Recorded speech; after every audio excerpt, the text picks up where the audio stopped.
3 quick tips for decreasing your neck, elbow, and wrist pain for you computer users out there.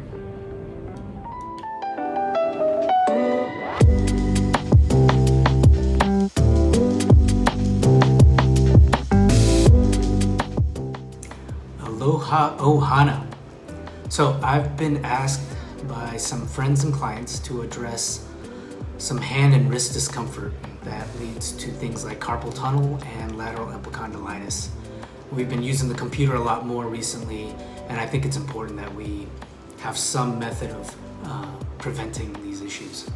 So I tend to visualize and compare work on the computer to light activity that needs to be sustained for a long period of time, such as holding a 2 to 3 pound weight or walking for a long period of time. It doesn't seem like an issue until you have to do it for hours on end and day after day.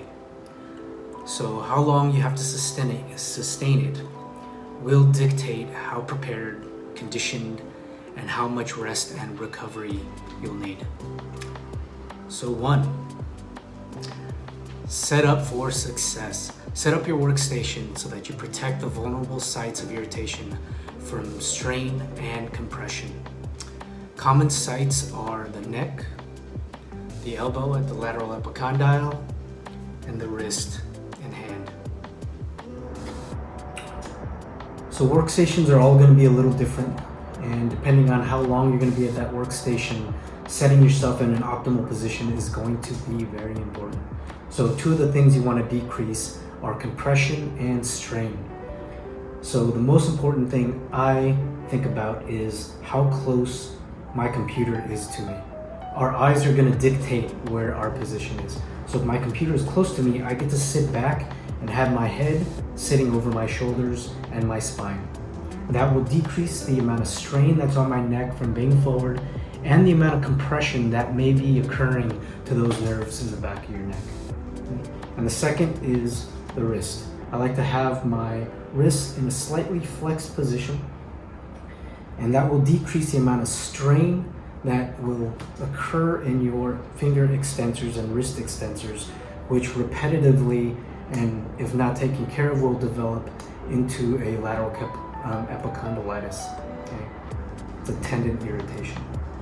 And the other is your wrist compression. So being in this position, your wrist is in a slightly flexed and more relaxed and less compressed position versus if the keyboard is down kind of low. What tends to happen is your wrist will also become extended, and that increases the amount of compression on our tissues in that carpal tunnel. Okay? So nice relaxed position, computer towards you, sit upright.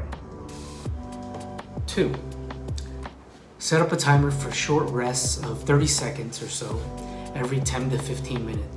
Not only is it good for your brain to reset and refocus, but it'll help restore our circulation, relax the compressed and working tissues. 3, rest and recovery. We don't think about this much when it comes to the work that we do day in and day out, but like athletes, the harder you work and the harder you train, the harder you need to recover and rest. So make sure that when you're done, and especially after you've had a long day, take the time like athletes do to address the tissues that have been stressed out. You can use massage, you can do light stretching and light movements to the stressed tissues, which are your neck, your shoulders, reaching back, stretch out those pecs, right? And stretch out the forearm extensors and the flexors. And you can do ice, heat, and make sure you get great nutrition and great sleep. So the longer you sleep, the more time your body has to fully recover in a focused way, and that nutrition allows for that tissue to rebuild optimally as well. I hope you found those tips useful. There are a few of the many ones that are out there that address these issues, but some of the more important ones that I've seen over the years in rehab. And they're pretty consistent with the ways that we treat other stressed and repetitive use tissues. Aloha.